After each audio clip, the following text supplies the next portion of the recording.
Oke, Assalamualaikum warahmatullahi wabarakatuh. Saya di sini mau mempresentasikan tugas 10 di mata kuliah Ekonomi Sumber Daya Pertanian Politeknik Negeri Lampung. Perkenalkan, nama saya Resdiana Septiani, NPM 18754033.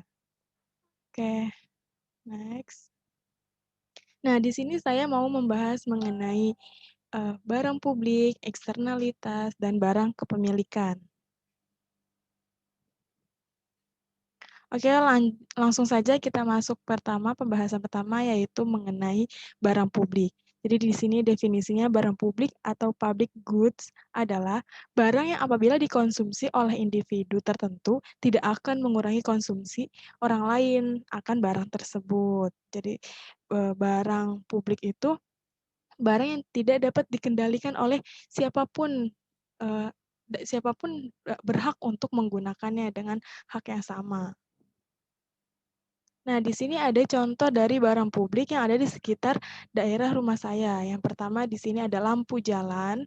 Jadi di sini gambar pertama di sini ada lampu jalan, eee, lampu jalan di sini sekaligus juga ada, lampu merah, ada lampu merah. Terus di sini yang gambar kedua itu ada jalan raya. Yang ketiga yaitu, menghirup udara segar dan menikmati senja. Itu ke termasuk ke dalam barang publik. Nah, berikut ini merupakan penjelasan dari barang publik. Yang pertama, tadi kan ada lampu jalan dan jalan raya itu termasuk ke dalam barang publik karena barang tersebut tidak dapat dibatasi oleh siapapun penggunanya. Banyaknya pengguna jalan tersebut tidak akan mengurangi manfaat dari jalan tersebut. Semua orang dapat menikmati dan manfaat dari jalan raya atau non eksklusif. Dan jalan raya dapat digunakan pada waktu bersamaan. Istilah barang publik sering digunakan pada barang yang non-eksklusif dan barang non-rival. Hal ini berarti bahwa tidak mungkin bisa mencegah seseorang untuk tidak mengkonsumsi barang publik. Jadi semua orang itu berhak untuk menggunakannya, walaupun dalam waktu yang bersamaan pula. Yang kedua yaitu udara juga dapat dimasukkan sebagai contoh barang publik karena secara umum tidak mungkin seseorang untuk mencegah menghirup udara. Jadi setiap orang bebas penggunaannya, eee, dalam waktunya juga bebas, tidak ada keterbatasan untuk penggunaan, udara tersebut.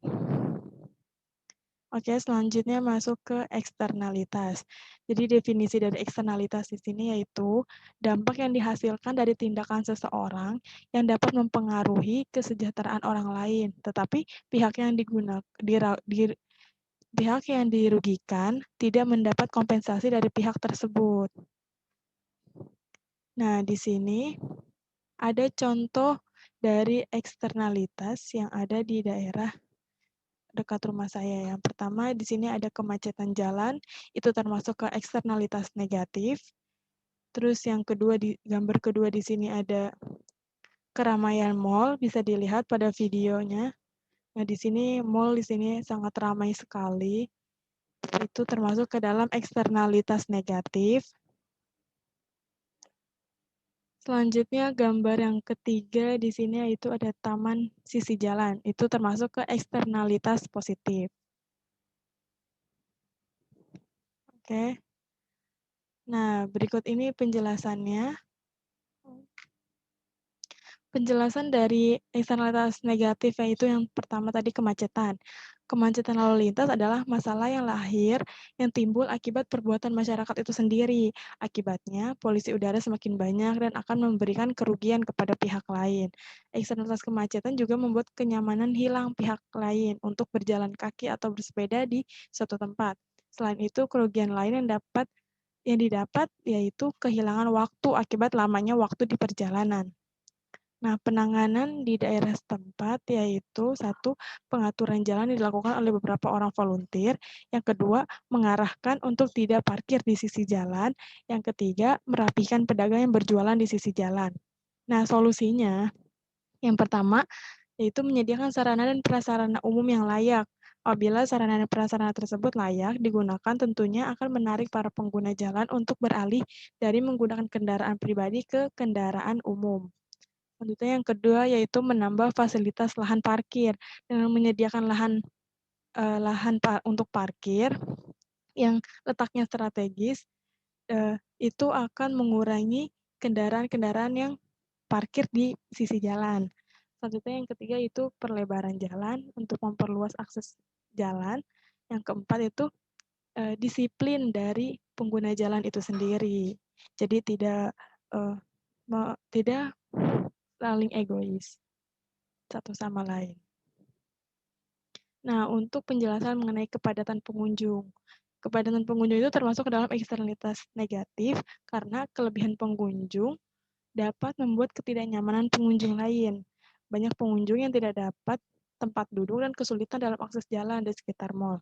Kondisi yang terlalu padat ini membuat lingkungan mal menjadi tidak nyaman. Jadi, jadi kepadatan pengunjung itu terjadi karena di mal tersebut diadakan event acara live music atau kebanyakan banyak pengunjung yang bersantai di mal, kemudian menyebabkan penumpukan pengunjung.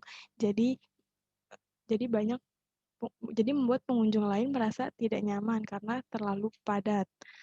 Penanganannya, Satpam membuka gate mal seluas-luasnya.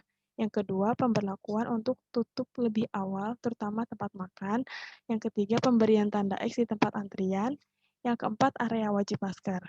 Solusinya, pemberlakuan jam operasional yang tidak terlalu lama, dimulai pukul 10 sampai 21 waktu Indonesia bagian Barat. Yang kedua, mengadakan event di hari-hari tertentu saja, jadi tidak setiap hari untuk mengadakan event-event karena itu merupakan solusi untuk mengurangi kepadatan itu tadi. Yang ketiga, melakukan transaksi tidak menggunakan tunai, tapi menggunakan e-money. Yang keempat, membatasi jumlah pengunjung. Yang kelima, petugas keamanan terus melakukan pemantauan. Nah, selanjutnya penjelasan eksternalitas positif yang taman sisi jalan. Jadi, taman sisi jalan itu termasuk ke dalam eksternalitas positif karena memiliki manfaat dan dampak positif untuk lingkungan. Taman sisi jalan itu berfungsi sebagai resapan dan paru-paru kota, juga diperuntukkan sebagai ruang publik yang dapat difungsikan sebagai taman kota. Guna peningkatan penyediaan fasilitas publik yang sesuai dengan yang dibutuhkan masyarakat dan mendukung lingkungan yang hijau. Jadi di setiap pabrik itu harus wajib menanam pohon di tempatnya masing-masing dan menjaga keasrian dan kelestarian lingkungannya masing-masing. Penanganan setempat itu dilakukan perawatan taman, dijaga kebersihan taman, dilakukan patroli rutin di daerah kawasan. Solusinya, masyarakat tidak membuang sampah sembarangan, tidak menginjak rumput, berjalan sesuai koridor yang disediakan. Selanjutnya yang terakhir, tidak merusak tanaman.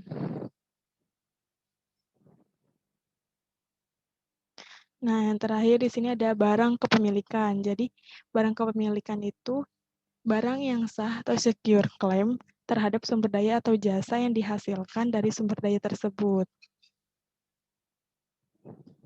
Nah, contohnya itu ada rumah, kontrakan, atau kendaraan. Bisa dilihat pada gambar berikut. Oke, di sini selanjutnya ada penjelasannya. Jadi ketiga foto sebelumnya tadi itu termasuk ke dalam hak kepemilikan karena barang tersebut telah dibeli dan menjadi hak milik individu yang membelinya. Bukti dikatakan bahwa barang tersebut menjadi milik pribadi yaitu ditandai dengan adanya sertifikat untuk rumah dan kontrakan beserta tanahnya dan BPKB untuk kendaraan bermotor. Kemudian si pemilik memiliki kewajiban untuk membayar pajak atas aset yang dimilikinya. Nah, barang tersebut memiliki keterbatasan dalam penggunaannya. Jadi, cuma orang-orang tertentu saja yang hanya orang yang punya yang dapat menggunakannya. Orang lain juga dapat menggunakannya, namun atas izin orang yang bersangkutan atau orang yang punya tuh, orang yang pemilik barang seperti itu. Oke, terima kasih atas waktu dan kesempatannya. Mohon maaf apabila ada kesalahan atau ada kekurangan. Thanks for listening. Thank you for your attention. Wassalamualaikum warahmatullahi wabarakatuh.